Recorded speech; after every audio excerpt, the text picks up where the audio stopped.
അഴിമതിക്കാരായ സർക്കാർ ഉദ്യോഗസ്ഥർക്കെതിരെ കർശന നടപടിയെടുത്ത് LDF സർക്കാർ.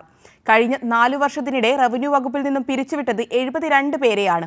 വിവിധ കേസുകളിൽ പ്രതികളായ ഫീൽഡ് സ്റ്റാഫ് മുതൽ ഡെപ്യൂട്ടി തഹസിൽദാർ വരെയുള്ളവർ പിരിച്ചുവിട്ടവരുടെ കൂട്ടത്തിലുണ്ടെന്നും റവന്യൂ വകുപ്പിൽ നിന്നും ലഭിച്ച വിവരാവകാശ രേഖകൾ വ്യക്തമാക്കുന്നു. രണ്ടാം പിണറായി സർക്കാർ അധികാരത്തിൽ വന്ന ശേഷം റവന്യൂ വകുപ്പിൽ നിന്നും പിരിച്ചുവിട്ടവരുടെ കണക്കാണ് വിവരാവകാശ രേഖയിലൂടെ പുറത്തുവന്നിരിക്കുന്നത്. സർക്കാരിന് കളങ്കമുണ്ടാക്കുന്ന പ്രവൃത്തികളിൽ ഏർപ്പെട്ട 72 ഉദ്യോഗസ്ഥരെയാണ് കഴിഞ്ഞ 4 വർഷത്തിനിടെ സർവീസിൽ നിന്നും നീക്കം ചെയ്തിരിക്കുന്നത്. 4 ഡെപ്യൂട്ടി തഹസിൽദാർമാർ, 1 അസിസ്റ്റന്റ് തഹസിൽദാർ, 42 ക്ലർക്കുമാർ, 16 വില്ലേജ് അസിസ്റ്റന്റുമാർ, 9 ഫീൽഡ് സ്റ്റാഫുകൾ തുടങ്ങിയവരാണ് ഇക്കാലയളവിൽ നടപടിക്ക് വിധേയരായത്. സാമ്പത്തിക തട്ടിപ്പ്, പോക്സോ കേസ്, ജോലിക്ക് ഹാജരാകാതിരിക്കൽ, പ്രളയ ദുരിതാശ്വാസ ഫണ്ട് തട്ടിപ്പ് തുടങ്ങി സർക്കാരിന് കളങ്കമുണ്ടാക്കുന്ന വിവിധ പ്രവൃത്തികളാണ് ഉദ്യോഗസ്ഥർക്കെതിരെ കർശന നടപടിക്ക് കാരണമായതെന്നും വിവരാവകാശ രേഖയിൽ പറയുന്നു. വിവരാവകാശ പ്രവർത്തകൻ രാജു വാഴക്കാല.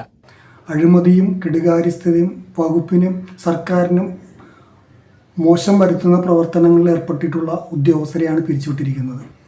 റവന്യൂ വകുപ്പിലെ പുഴുക്കൂത്തുകൾക്കെതിരെ ശക്തമായ നടപടികളാണ് സ്വീകരിച്ചിരിക്കുന്നത് എന്ന് ഈ വിവരാവകാശ രേഖ പരിശോധിക്കുമ്പോൾ മനസ്സിലാവും. ആലപ്പുഴയിലാണ് ഏറ്റവും കൂടുതൽ പേരെ പിരിച്ചുവിട്ടിരിക്കുന്നത്, 16 പേർ. തൃശ്ശൂരിൽ 12 പേരെയും എറണാകുളത്ത് 4 പേരെയും കണ്ണൂരിൽ ഒരാളെയും ഇക്കാലയളവിൽ പിരിച്ചുവിട്ടതായി വിവരാവകാശ രേഖയിലുണ്ട്. അഴിമതിക്കാരോട് ഒരു വിട്ടുവീഴ്ചയും ഉണ്ടാകില്ലെന്ന മുന്നറിയിപ്പ് കൂടിയാണ് 72 പേരെ പിരിച്ചുവിട്ടതായുള്ള വിവരാവകാശ രേഖ വ്യക്തമാക്കുന്നത്. കൈരളി ന്യൂസ്, കൊച്ചി.